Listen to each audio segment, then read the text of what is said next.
बऱ्याच दिवसांनंतर उरणमध्ये आलेलो आहे. गेल्या वेळेला आलो होतो तेव्हा विधानसभेची निवडणूक होती आणि विधानसभा निवडणुकीत काय झालं तुम्हाला माहिती आहे. आज उघडपणाने बोलतो, गेल्या वेळेच्या विधानसभेच्या निवडणुकीत भारतीय जनता पक्षाने आपल्या बरोबर अधिकृत गद्दारी केली होती ना. आणि आता ही गद्दारी देशात सगळ्यांशी करायला लागलेले आहेत. नाही, भोकं पडलीच आहेत. पाणी भरले की कळेल कसं कुठून कुठून बाहेर पडतं ते.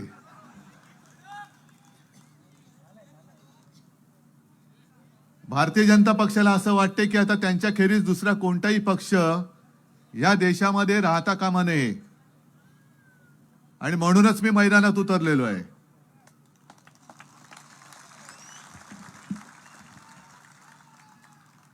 आणि मी त्यांना आव्हान देतोय,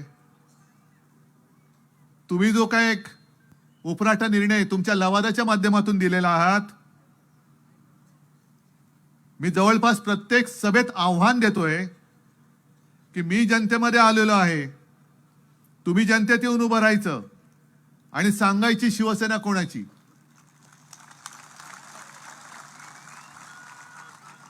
पण यांची मला एक गंमत वाटते आणि कीव पण येते. त्यांच्याकडे ज्या काही सरकारी यंत्रणा आहेत, ईडी आहे, इन्कम टॅक्स आहे, सीबीआय आहे, निवडणूक आयोग आहे, लवाद आहे, हे एवढे दडपणाखाली आहेत की ते जे काय म्हणतील तसे त्यांना ते निर्णय देत आहेत. पण त्यांना कल्पना नाही की यंत्रणा तुमच्या गुलाम होऊ शकतील, पण हे माझे जे मर्द मावळे आहेत ते तुमचे गुलाम कदापि होणार नाहीत. आणि निवडणूक घेऊनच दाखवा. निवडणूक घेताय ना, घेऊनच दाखवा.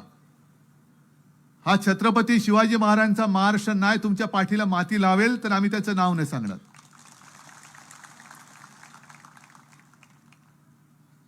ही अशी वृत्ती आणि ह्या वृत्तीची माणसं, मी सुद्धा राजकारण बघत बघत लहानाचं मोठा झालेलो आहे. म्हणजे आज जे मोदीजी म्हणतात, अमित शहा म्हणतात घराणेशाही परिवारवाद, माझं घराणं हे तुम्हाला सगळ्यांना माहिती आहे. अमित शहा आणि मोदींना सुद्धा मी आव्हान देतोय, मी माझ्या घराण्याचा इतिहास सांगतोय, तुम्ही तुमच्या घराण्याचा इतिहास सांगायचा. तुम्ही कोण, मी कोण, तुमचे वडील कोण, माझे वडील कोण, तुमचे आजोबा कोण होते, माझे आजोबा कोण होते. आणि मला अभिमान आहे माझ्या घराण्याच्या परंपरेचा. अरे कोणत्याही स्वातंत्र्य लढ्यामध्ये भाग न घेणारी ही माणसं हे आम्हाला घराण्यावरनं शिकवत आहेत. काय तुमचा संबंध काय होता स्वातंत्र्य लढ्यामध्ये? जेव्हा ही सगळी जनता उतरली होती तेव्हा भारतीय जनता पक्ष तर नव्हताच, पण त्यांचे जे नेते होते, श्यामाप्रसाद मुखर्जी, म्हणजे साधारणतः 1940-42चा सुमार असेल. मुस्लिम लीग तेव्हाची, आत्ताची नाही मी म्हणत, आज माझ्याबरोबर अनेक देशभक्त मुसलमान हे लोकशाही वाचवण्यासाठी आणि देश वाचवण्यासाठी सोबत आलेले आहेत. त्यांचं मी स्वागत करतोय.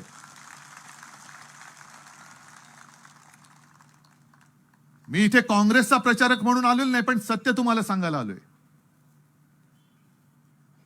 1942ला जी महात्मा गांधीजींनी चले जाओ चळवळ सुरू केली होती, आपण आपल्या आघाडीचं नाव जयंतराव इंडिया आघाडी ठेवली, देशभक्तांची आघाडी, इंडिया आघाडी. तर मोदीजींनी काय टीका केली? आम्हालाच सांगतात चले जाओ. अहो मोदीजी, तुमचा पक्ष चले जाओच्या वेळेला जन्माला नव्हता आला आणि तुमचा जनसंघ जो 50-52 साली जन्माला आला त्याचे जे संस्थापक होते श्यामाप्रसाद मुखर्जी, त्यांनी बंगालमध्ये चले जाओ चळवळ कशी चिरडून टाकायला पाहिजे याच्यासाठी गव्हर्नरला पत्र लिहिलं होतं. म्हणजे हे तुमचे बापजादे या विचाराचे आणि तुमच्याकडनं आम्ही देशभक्ती शिकायची. स्वातंत्र्य लढ्यात उतरलेली काँग्रेस नको म्हणून श्यामाप्रसाद मुखर्जींनी त्यावेळेच्या मुस्लिम लीग बरोबर 11 महिने सरकारमध्ये राहिले होते. ते अर्थमंत्री त्या सरकारमध्ये होते आणि तुमच्याकडनं आम्ही हिंदुत्व शिकायचं. आणि तुमचा इतिहास काय तो सांगा. आमचं घराणं बाजूला ठेवा, पहिलं भाजपाचं घराणं काय ते सांगा. भाजपची वंशावळ पहिली सांगा. आहोत ना. आज आम्ही शिवसेना हिंदुत्ववादी म्हणून आहेच. जयंतराव सोबत आहेत, मगाशी उल्काताई होत्या, काँग्रेस सोबत आहे, राष्ट्रवादी सोबत आहे. काल कपिल पाटील यांनी एक नवीन पक्ष म्हणजे नितीश कुमार तिकडे गेले. मी त्यांना विचारलं कपिल पाटलांना तेव्हा एक 8-15 दिवसापूर्वी, महिन्याभरापूर्वी, कपिलजी तुमचं काय? ते म्हणाले ते गेले तर जाऊ द्या, पण मी तुमच्या सोबत आहे, कारण आम्ही देशप्रेमी आहोत, आम्ही देशभक्त आहोत. मग आम्ही एकत्र आल्यानंतर आम्हाला सांगतात की शिवसेना काँग्रेस बरोबर गेली. मग शिवसेनेने हिंदुत्व सोडलं काय? मग मला भाजपला विचारायचंय की काल परवाकडे जे आमच्यासोबत मांडीला मांडी लावून बसणारे नितीश कुमार तुम्ही तुमच्यात घेतलेत, चांगलं चालणारं सरकार तुम्ही पाडलं, तुमच्याकडे हेच काळ्या घालण्याचे धंदे तुमचे जास्त चालत आहेत. नितीश कुमार बोलले होते संघमुक्त भारत. मग नितीश कुमार काय हिंदुत्ववादी आहेत?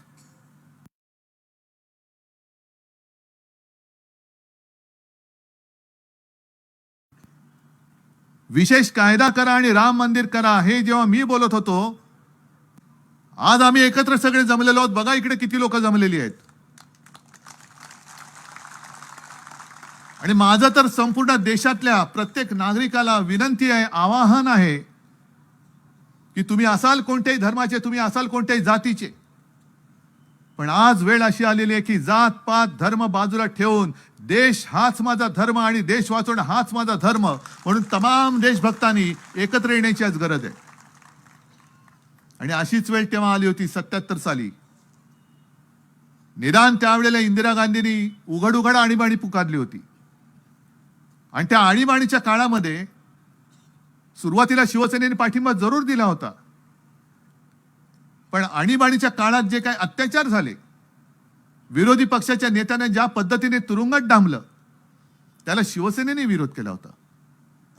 मग इंदिरा गांधी नको, हुकुमशहा नको म्हणून जे काय सगळे आले होते, आणि त्याच्यामध्ये हे वाहत्या गंगेत हात धुणारे भाजपवाले जनसंघ होता ते सुद्धा सामील झाले होते, समाजवादी सुद्धा होते.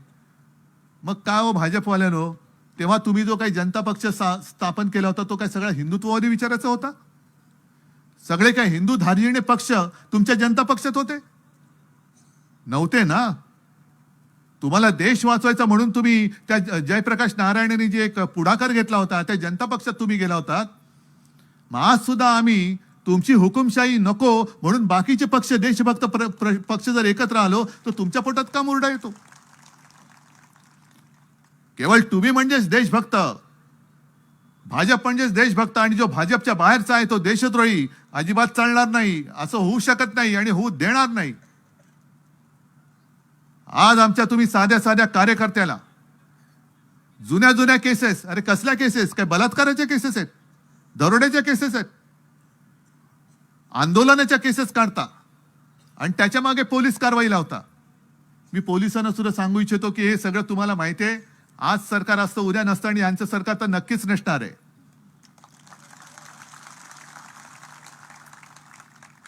सत्यमेव जयते.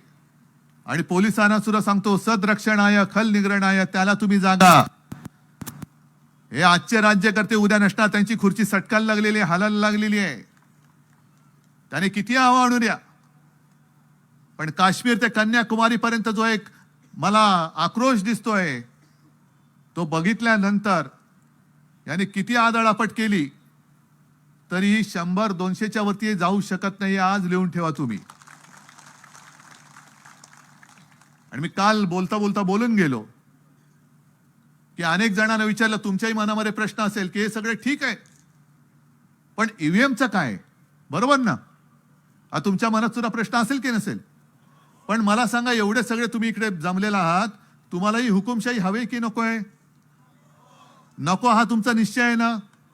मग तुमच्या गावामध्ये एवढ्या लोकांनी त्या हुकुमशाहीच्या विरोधात मतं दिली आणि पुन्हा जर का उपडी बालदी सुलटी झाली आणि तिकडे जर का निवडून आले तर तुम्ही काही शांत बसणार?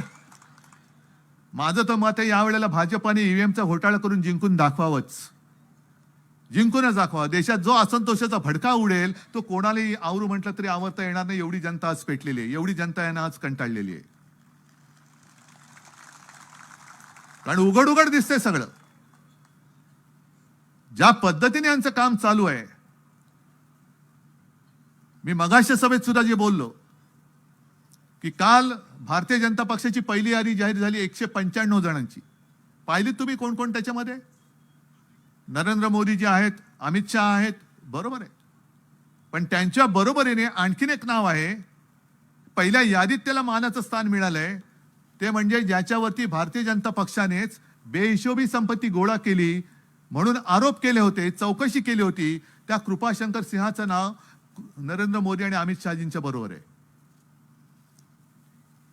संताप एका गोष्टीचा येतो, वाईट एका गोष्टीचं वाटतं की जेव्हा आम्हाला, खरोखर सांगतो, मी उपासाने किंवा कुत्सिततेने बोलत नाही, मला त्याची गरज नाही, जे खरं आहे ते मी खरं बोलतो. जेव्हा आम्हाला नरेंद्र मोदीजींचं नाव माहिती नव्हतं, अमित भाई शहा यांचं नाव माहिती नव्हतं, अगदी 88-89 सालचा तो काळ असेल, 87 साली या देशातली पहिली पोटनिवडणूक पार्ल्याची हिंदुत्वाच्या आधारावरती शिवसेनेने जिंकून दाखवली, आणि नंतर प्रमोद महाजन आले, गोपीनाथ मुंडे आले, आणि आपण एक हिंदुत्ववादी मतांमध्ये फाटाफूट नको म्हणून आपण युती केली.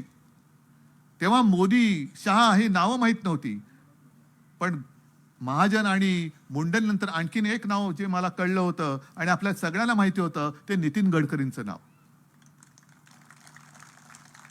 हे इथल्या त्या गद्दार जो आमदार गेल्या वेळेला निवडून दिला, भारतीय जनता पक्षाने उघड गद्दारी करून दिली, त्याला म्हणा जा विचार नितीन गडकरींना.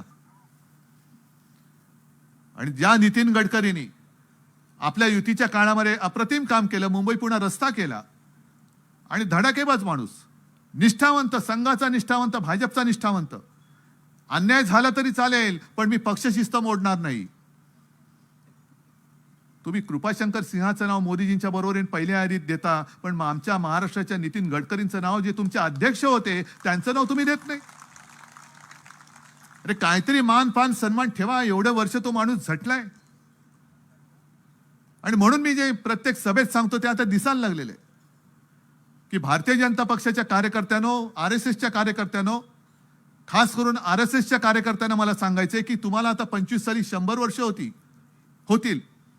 अनेक 2-3 पिढ्या तुम्ही याच क्षणाची वाट बघण्यासाठी आतुरलेले होतात, आणि अक्षरशः कुटुंबावरती, घरावरती निखारे ठेवून तुम्ही पक्ष वाढवला होतात. म्हणजे मला आठवते, मी मुद्दामून नाव घेत नाही कारण ती व्यक्ती कदाचित बोलेल, ती व्यक्ती आहे, संघाची आहे, कार्यकर्ती, पण 5-7 वर्षापूर्वी एक राज्य त्यांनी जिंकलं भारतीय जनता पक्षाने, त्याच्यानंतर परत हारले, आणि तेव्हा ते नाव सगळ्यांसमोर आलं होतं की यांनी तिकडे जाऊन मेहनत केली. आणि त्यांचं नाव आल्यानंतर मला आश्चर्य वाटलं की हा मुंबईत राहणारा माणूस. मग मी त्यांना बोलवलं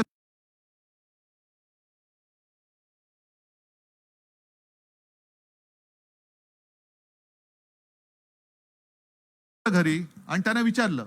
ते म्हणाले, उद्धवजी काय सांगायचं, आम्ही संघाचे कार्यकर्ते, आणि या राज्यात म्हणे आम्ही जेव्हा काम करायला सुरुवात केली, लोकांमध्ये जेव्हा धावायची, तरी देखील आम्ही तिकडे थांबलो, पाय रोवून उभे राहिलो, आणि आज तिकडे आम्ही जिंकलो. मग त्यांना मला सांगायचे की अरे तुम्ही कशासाठी काम करताय, कोणासाठी जिंकताय? आज जो गद्दार आमच्यातला फोडून तुम्ही तुमच्या डोक्यावरती घेतलात, ज्याच्यावरती तुम्ही भ्रष्टाचाराचे आरोप केले होते, 70,000 कोटीचा सिंचन घोटाळा, त्याला तुम्ही डोक्यावरती घेतलात. ज्यांच्यावरती तुम्ही आदर्श घोटाळ्याचे आरोप केले होते, त्या अशोकरावांना घेतलात, आज घेतला आणि उद्या राज्यसभेवर पाठवलं. मग मूळ तुमचे भाजपाचे लोक आणि मूळ RSSचे कार्यकर्ते आहेत, त्यांना तुमच्या पक्षात काहीतरी आरक्षण ठेवणार आहेत की नाही, काही राखीव जागा त्यांच्यासाठी ठेवणार आहेत की नाही, की का नुसता तुम्ही भाडोत्री लोकांचा पक्ष करतायत? भेकड तर आहेच, भाकड तर आहेच, पण बाहेरून लोक घेताय. बरं घेताय ती कोणती घेताय?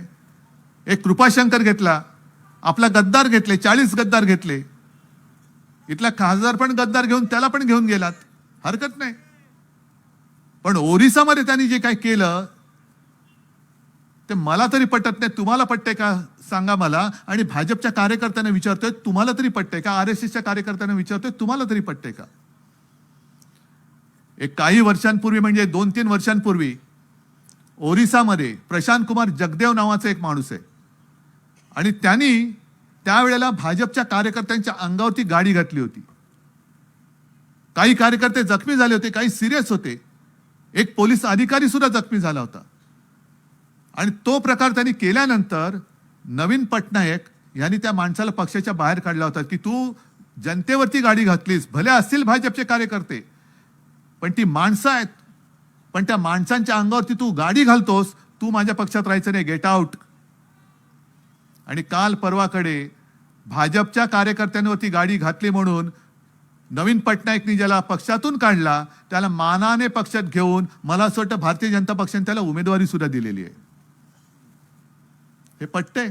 हा पक्ष म्हणजे जिथे कार्यकर्त्यांचा जीव गेला तरी चालेल, पण मला सत्ता पाहिजे, तो निवडून येऊ शकतो, त्यांनी भाजपच्या लोकांना मारला असेल तरी चालेल, पण तो निवडून आला पाहिजे, कारण मला खुर्चीमध्ये बसायचंय. मोदीजींनी जे गेल्या लोकसभेमध्ये गेल्या म्हणजे आता ह्याच्या पुढे पुढचं अधिवेशन हे आता असलं नसलं तर नाही तर याच्या पुढे भाजप काय पुन्हा लोकसभेत पोहोचत नाही, आणि विशेषतः आपण पोहोचू द्यायचा नाही. एक पंतप्रधान म्हणून त्यांनी भाषण करायला पाहिजे होतं की 10 वर्ष मला तुमच्या आशीर्वादाने जी भोगायला मिळाली कोणाच्याही नशिबात नव्हतं. अनेक दिवसानंतर एका पक्षाचं सरकार या देशामध्ये आलं, हे मोठं कौतुक आहे. पण संधी प्रत्येकाला मिळते. मिळालेल्या संधीचं सोनं करायचं का माती करायची हे ज्याचं त्यांनी ठरवायचं असतं. खरं मोदीजींनी 10 वर्षामध्ये काय केलं, जसं आता संजोगजी तुम्ही सांगत होता की 10 वर्षामध्ये इथल्या खासदारांनी काय केलं, तसं मोदीजींनी सांगायला पाहिजे की 10 वर्षात मी काय केलं. 2014 साली ते बोलले होते ना, दरवर्षी 2 कोटी लोकांना रोजगार मिळेल. मग 10 वर्ष मोजल्यानंतर 10 गुणिले 2 किती लोकांना मिळालं पाहिजे होत्या नोकऱ्या? 20 कोटी मिळाल्या. इथल्या गावात कोणाला तरी रोजगार मिळालाय पंतप्रधानांमुळे? घरकुल योजना तुमच्यापैकी कोणाला तरी प्रधानमंत्री आवास योजनेमध्ये घर मिळाले?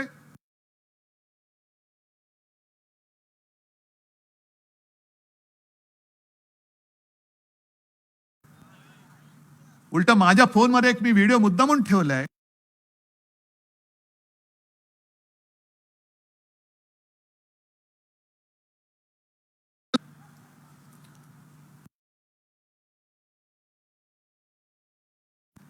ज्यांना प्रधानमंत्री आवास योजनेत घर मिळाले आणि यांच्यासारख्या 24 लाख जणींना घर मिळाले असं जाहिरात सांगते, तर ह्या बाई कोण आहेत, त्यांना घर मिळाले की नाही याचा आपण शोध घेऊया. मग त्या बाईंच्या घरात जातात. मग त्या बाईंना त्यांनी विचारले की आपका नाम लक्ष्मीबाई है? हाँ मेरा नाम लक्ष्मीबाई है. तो ये आपका घर है? तो नहीं, ये तो किराए का घर है. तो आपका फोटो आया है? हाँ कुछ लोगों ने मुझे कहा, सुबह मैं उठ गई तो किसी ने कहा कि मेरा फोटो आया है अखबार में. तो फिर ये फोटो कहाँ लिया? और पता नहीं कब लिया, कैसे लिया फोटो, मुझे तो मालूम नहीं. तो लेकिन आपको तो प्रधानमंत्री आवास योजना में घर मिला है. तो काहे का घर? ये देखो ये मेरा किराए का घर है, आप देख रही है, 500 रुपया हर महीना मैं किराया दे रही हूँ. लेकिन आपके साथ 24 लाख लोगों, नहीं मालूम नहीं, मेरे को तो नहीं मिला. आपण काय म्हणतो, समजा तुमच्या पेपरमध्ये तुम्ही बघाल जाहिरात, आणि अशी व्यक्ती शोधतात की तुम्हाला किती शोधलं तर ते सापडूच शकत नाही. शोधा म्हणजे सापडेल. अशा अनेक गोष्टी आहेत. पण आपल्याला मी नेहमी सांगतो की सरकारवरती आपला विश्वास नसला तरी सरकारी जाहिरातीवरती आपला विश्वास थोडासा असतो.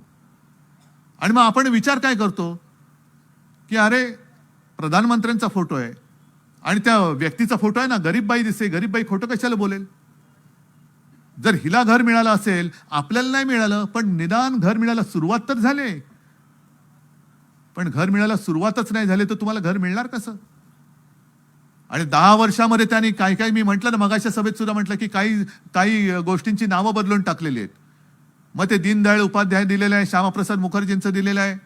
जुन्या योजना परत नव्याने नाव त्याचं बारसं करून तुमच्या समोर आणलेलं आहेत. गावाची नावं बदललेत, रेल्वे स्टेशनची बदललेत.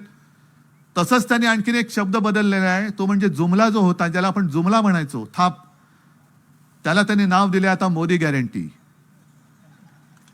मोदी गॅरंटी. मोदी गॅरंटीचा अर्थ काय? आपको रोज नोकरी मिळेल त्याची गॅरंटी नाही, शेतकऱ्याला हमी मिळेल त्याची गॅरंटी नाही, पण तुम्ही किती पैसे खा, तुम्ही किती भ्रष्टाचार करा आणि भाजपात या, आपका बाल भी बाका नहीं होगा. ये मेरी गारंटी है. इसको मोदी गारंटी कहते हैं. जी कृपाशंकरला मिळाली, अशोक चव्हाणांना मिळाली, आमच्या मिंद्याला मिळाली आणि अजितदादांना मिळाली.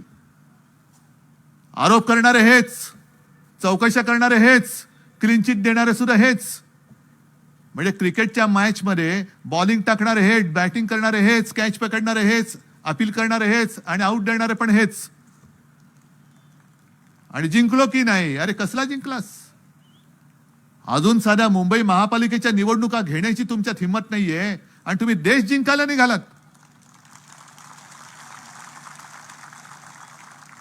2 वर्ष झाली मुंबई महापालिकेमध्ये लोकप्रतिनिधीच नाहीयेत. सगळेच्या सगळे जे काय निर्णय चाललेला आहे, सगळा जो काय कारभार चाललेला आहे, तो प्रशासकाच्या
माध्यमातून चाललेला आहे.